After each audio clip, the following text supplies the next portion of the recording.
Hello everyone, we are Group 4, composed of Aldrin Medina, Nicole Castro, Aliyah Rangel de los Santos, Precious Amy Olaiba, Giovanna Cherticaro, and today we are going to explore an interesting experiment that shows both chemistry and physics in action at the same time. This experiment is called the liquid density gradient, also known as the density column experiment.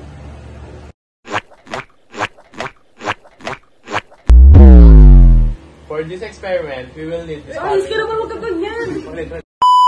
For this experiment, we will need these following materials.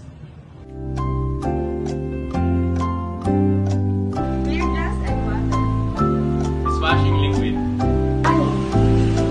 cooking oil, Isopropyl alcohol.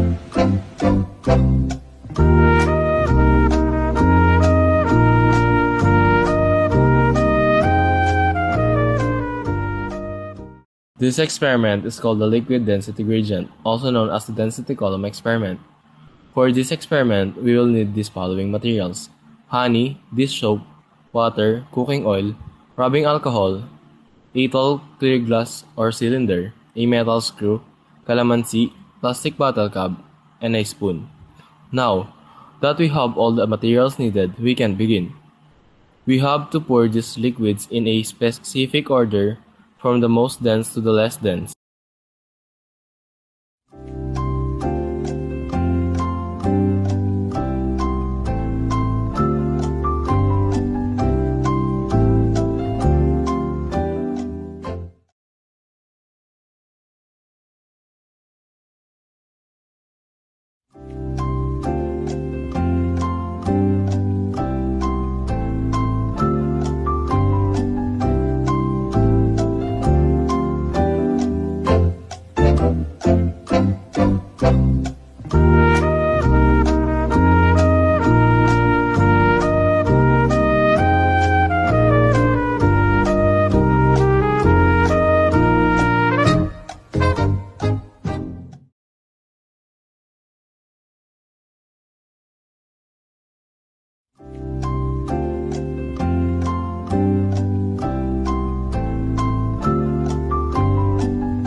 As you can see, our liquid formed distinct layers and the object we drop settled in different levels depending on their density.